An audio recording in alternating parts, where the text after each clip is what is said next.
Hello. Today I'm going to show you some dishes to make with pulses, and that includes lentils, peas and beans. I love cooking with pulses just because they're so colourful and you can make such a variety of dishes with them. I think it's a bit daunting when you first walk into a whole food shop and see the range that are now on the market. So when you're starting, I suggest you begin with lentils, as they're the easiest ones to cook. I've got here some of the most popular varieties to show you.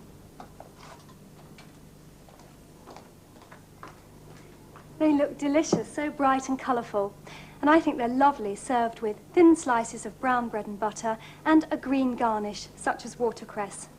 Now, of course, there are many different styles of entertaining, from romantic dinners for two through to large buffets. And we looked in on a super lunch party recently given by Colin Spencer, who's a vegetarian gourmet and writer.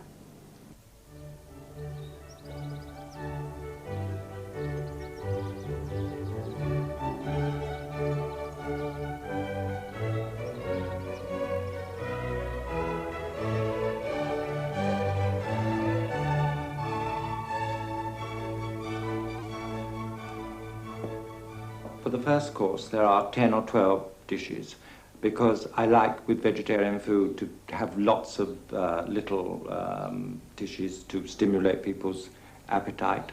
And so it's rather like Chinese cuisine, in fact, where you get a whole variety of foods.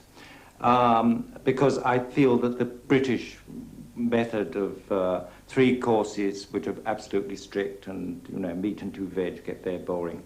So we've got fasulia, which is a Greek dish. We have some vegetarian mousses here, and we have a tapenade, which is made out of capers, a tabbouleh, which is from the Middle East, which is buckwheat and lemon and olive oil and onions and parsley, a tzatziki, which is cucumber and yogurt, crudité, and we have a ratatouille here, all these things.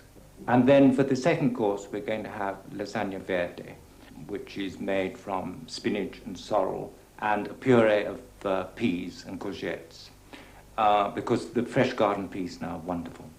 So, and they're all from the garden. So that's what's wonderful about having a garden, that you can use all the produce and cook it immediately, and it tastes quite different. So when we're having salad with that, and then a variety of cheeses, and then lots of fresh fruit, which will be picked now, before we sit down, from the garden, which will be red currants and white currants and raspberries and strawberries, and everything that's ripe now.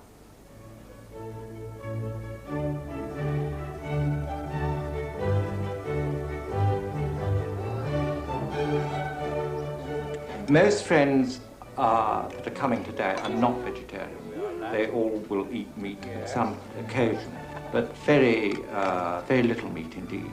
And I think this is the movement that's growing here and in the States. Did you want some? Right.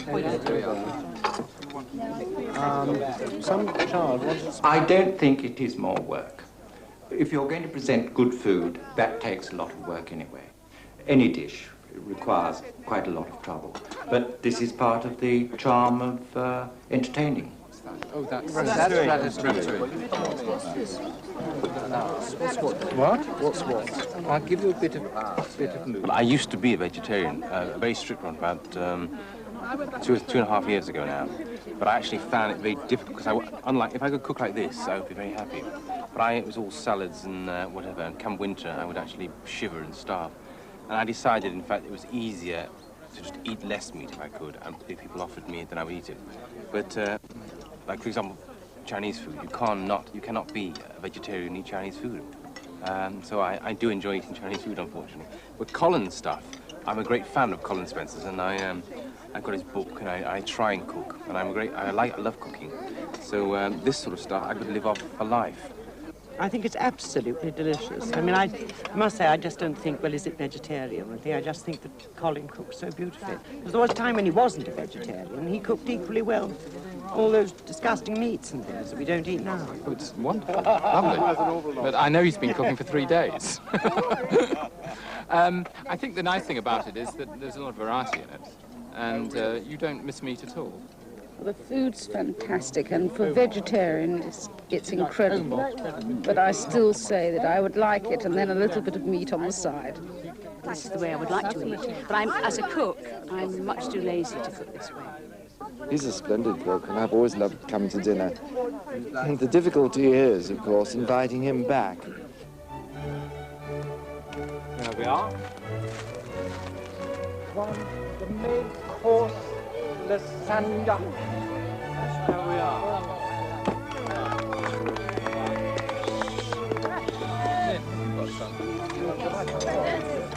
Where are you sitting, Lynn? Come on, darling. Up now. Are you starving? There we are. Had a picnic. Oh. Why not? It came left first. It could be.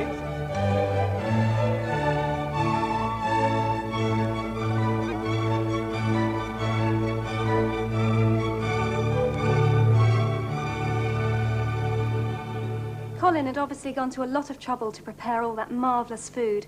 And good entertaining does take preparation. So the more that you can do in advance, the easier you'll find it.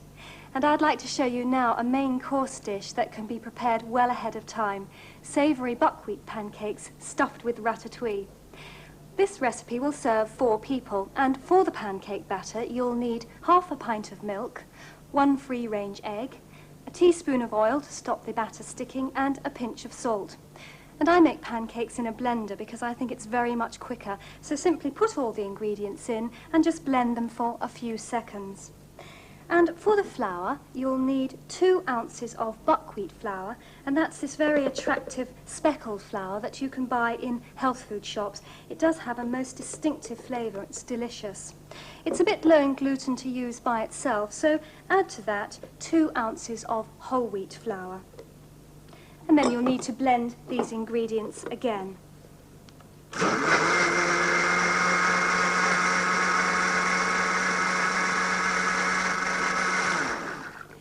And now I'm going to cook the pancakes. And you should get about 8 to 10 out of this batter. Now, for pans, it's best to have a proper pancake pan.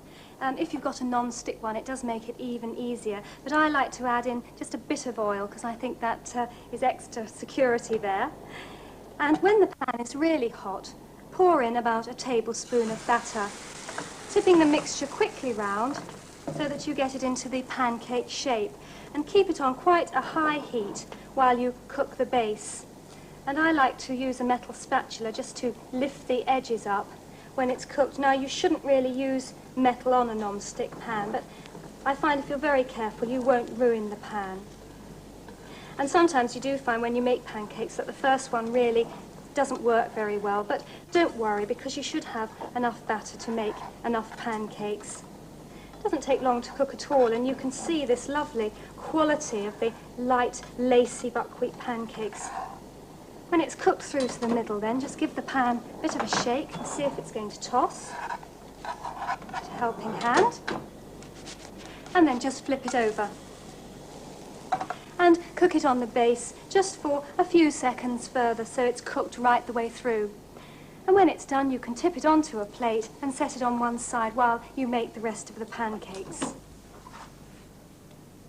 And now I'm ready to fill them with ratatouille. Now, ratatouille is a delicious vegetable stew made with onions, courgettes, aubergines, tomato and garlic, all lightly fried in olive oil for about 30 to 35 minutes, and it's delicious and colourful.